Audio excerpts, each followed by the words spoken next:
gutsindira kuri Selhurst Park bifite ubutumwa bitanga ushize bya byabananiye banahuye ku mukino nyuma wa FA Cup ni ikipe yamaze kujyana akabona kwita nk'akagozi kabahuje ku byiza bya Crystal Palace mwaka ushize ntabwo yabashoboye cyane harimo match numva banganyije Crystal Palace batsinze ino batwara igikombe cya FA Cup kuza hangaha mbere ya match natekereza ko ari match ishobora kuza kuba abafana bari banayireba nawe bareba nimba ari ikintu Palace ashobora kuba yakora ko Palace umwaka ushize n'uyu mwaka twayibara nk'imwe mu makipe twakwita nka Giant Destroyer ya kipe igora amakipe akomeye ariko Man City ubwiza bwa rutahizamu wabo ku mwaka imikino watangira ubwiza bwa Phil Foden yongeye kugaruka sezo ishize yari imeze nk'ayo yo kuruka kuri we ariko nako yongeye yabaye Phil Foden watanga igisubizo bitagombeye ko haranda gitsinda ariko na harande ubona ko nta gashaka guhagarika ubona ko ku ikipe ya Crystal Palace mu rugo imbere y'abafana bayo nta gisubizo yigeze igira mu buryo bwo kuvuga ngo Man City irahangika mu mukino nk'ibi twavuga kwa Arsenal Yakoza yatsinze akiri kare aranda kuramo ibitego bye Phil Foden arakibona ubona ko ikipe ya Palace muri uyu mukino yabaye Palace nyine ubundi wakabaye ubundi witega kuri match nk'izi za Man City ariko urebye match muri rusange ubona ko abasore ba Pep Guardiola twakunda kuvuga ngo defense mediane hari ukuntu bitarakunda neza ariko ubona ko umunsi ku munsi birimo baragenda bifata birimo biragenda bikunda twakwitega noneho ubwo ryakubana ryanyaryo hagati y'ikipe ya mbere n'ikipe ya kabiri Arsenal ikipe ya Man City no mukino abantu batekerezaga ko uri bugore Man City bitewe na game approach umutoza ari buzane cyangwa se uburyo yateguyemo umukino we ubundi izi kipe zigorera ekipe nka za Man City iyo ziryama inyuma ko twaje tubivuga kuri za Wolverhampton igakoresha ama counter attack ariko niba mwararebye uyu mukino yaranashobokaga ku igice cya mbere Crystal Palace yagombaga kwifita ibitego bitatu ko Man City yabonye uburyo bumwe bwa Haaland itibubyazamo umusaruro umupira Matheus Nunes yahinduye ariko Ismail Assar yasigaranye na Donnarumma inshuro imwe 1-on-1 Jeremy Pino we sinzi ko niba naryama akareba amashusho y'ibitego bibiri yarase sinzi ko asinzira Jean-Philippe Mateta nuko byagombaga byibuze bitatu byagombaga kuba biri muri abarebye amageste y'umutoza Olivier Grasner nawe byaramutunguye cyane cyane nk'igitego cya nka geste y'umusore Jeremy Pino bari bazi ko yaraririye aragenda adepoza umupira ku ipoto Donnarumma yamaze kuryama so n'umukino ubona ko Man City irimo irawukina nka ekipe nkuru cya kabiri iyo noneho wowe ubonye bakubonyemo igitego ugasa warase nk'ibyo ugafungura Crystal Palace cyo cya kabiri nyuma yo kurata uburyo bwinshi bikarangira Man City itsinze igitego after time igiye kuba yaje cyo cya kabiri yumva ko yire kwishaka kujya kwishyura icyo gitego ibona buryo yabonye ama occasion ahita kuramo Mateta itashyiramo Kentia iyo rero ukoze ubwo buryo kuri Man City ukayiha ama espace yo guhanamo umupira yo kwihutanamo umupira yo guha Haaland umupira y'ama espace byakugora rero so mbona rero byoroheye Man City kubera ko sina match yabavunnye urebye uburyo bayitsinzemo bagize ubwo buryo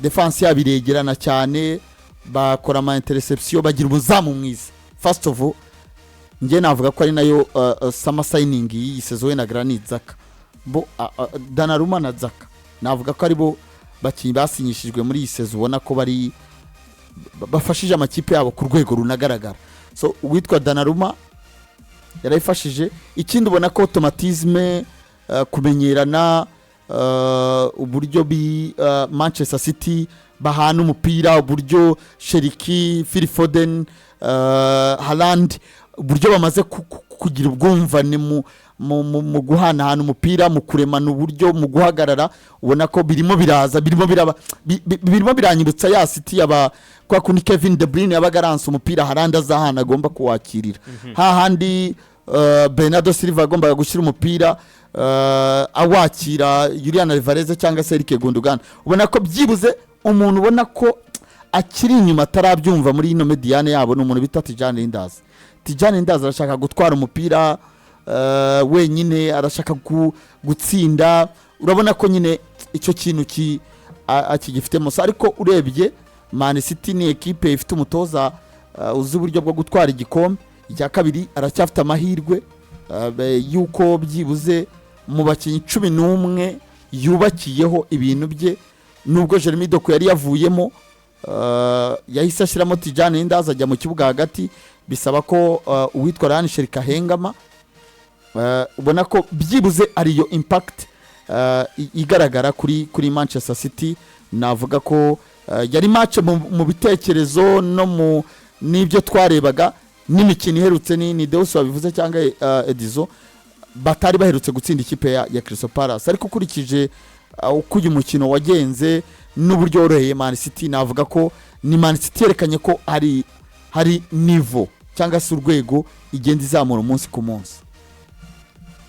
Ndembo ubona ko kubijyanye na experience y'imyaka 17 amaze muri ibi bintu Pepe Guardiola, ibintu byo gutoza no gushakira abakinnyi babo uburyo bwiza bw'imikinire abirusha abandi. Umutoza ukora amakosa make mu bijyanye n'icyitwa animation deje, uko match igomba kugenda.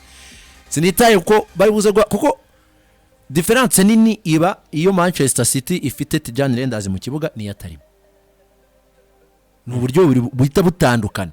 Noneho kuri Crystal Palace ifite abakinnyi hafi nk'abane, Yeremi Pino, Ismail Assar bakorera pressing bari ba fullback ba Man City. Inyuma ukasanga hari Wharton wenda na Kamada. N'abakinnyi abo ngabo biyongera kuba bakibo ku mpande Oliver Glasner akinisha.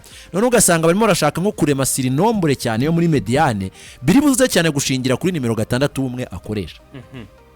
Nukubanga afite Jeremy Doku ari ku ruhande rumwe, afite Bernardo Silva ku rundi, Ryan Sheriki na Phil Foden imbere ya Nico Gonzalez. Ibijyanye no kuza kuba yakuramo umupira kuri abakinnyi bane b'ikipe ya Crystal Palace byari kugorana mu buryo bukomeye. Kubw'ibyago aravunitse Jeremy Doku ntahari. So kumusimbuza Tijani Indazi muhagarara hamwebwe, noneho ya mipira noneho ahubwo dushakisha uburyo tuyishyira ku ruhande bayikine ba Bernardo Silva na ba Sheriki na ba Phil Foden baro zigera imbere, dushakisha ibitego muri Haaland. Kandi wabonye ko byagenze neza n'inshuro nyinshi. Wabonaga hamagara uyu mugabo witwa Gonzalez umwana, bona ko sinzi niba wenda ari uko aba bakinnyi bo muri za Espagne cyane nk'abo muri za Barcelona baba baratangiye kumva amataktike cyane bakiri batoya. Usanga ari abakinnyi kugira ngo atakare tacticoma abe mubi, ashobora kuba mubi kuri karite ye, ariko kuvuga ngo ntiyumvishe neza icyo umutoza yamusabye mu bijyanye n'iyo animation deje biba bigoye. Mbona rero Pepe Guardiola agifite ibyo byiringiro byo kuvuga ko igikombe gishoboka, azamugezayo tu bazakomeza bahangane gutya. Ni gake cyane mubona yasaga nk'amubwira. Urumva mita ya mbere nko mu minota 10-15 yarabibonaga ko Crystal Palace ifite ikunikira imipira yihuta kandi yo komande. None akabona aba defenseur be buri kanya bari gusigara. No kuvuga ngo byibuze twatumaze kubona 1-on-1 ebyiri ya Jeremy Pino ni ya Ismail Assar. Ahitamagara uriya muhungu aramubwira ati sinshaka kongera kurenga centre. Kandi nugenda Diaz aragukurikira, nuguma hari ntibongera kurenga. Byahise bisa nkaho Pepe yahise bibona, aravuga ati nidukomeza gukira gutya Nico Gonzalez agenda, Diaz akamukurikira, Guardiola akamukurikira, turaza kwisanga twari igitego. Benshi bari masirinombre, Grace ni ahitare masirinombre akakuzuriza abakinnyi benshi muri final. Afite umwana witwa ashaka ari muri nimero 6 bakina umupira rimwe Adam Wharton. Bro ntajya shorera, ntajya atatanga baro vuba. Ari nk'umupira yahaye Jeremy Pino. Ngiriye niyo bamvuga ni kukirata yawumuhaye gutese. Man City ari utakaje ahita ukina rimwe ahita ushyira kuri kurundi ruhande. So ubona ko nyine ni ikintu Pepe arimo ararema.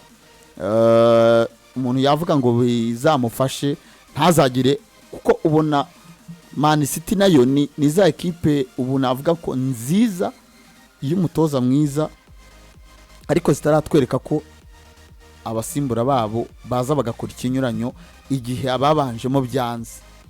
Kiza cya Pep ye ntameze nka Maresca ngabyuke mu gitondo abikore nka Yakosa arisubiremo nka Yakosa yakoze kwa Leverkusen. Abakinye kuri Real hahindutsemo umukinyi umwe gusa. Yakosa yakoze kwa Leverkusen ishobora kuza ashobora kuba arikoze hari no mu myaka nk'itatu akazojya kurikora hari na 29 no kunyera byari ibyabari 30 byari ibyabari hima bamuye. Yakoze ibara. Nyuma match bari batakaje ari iyi.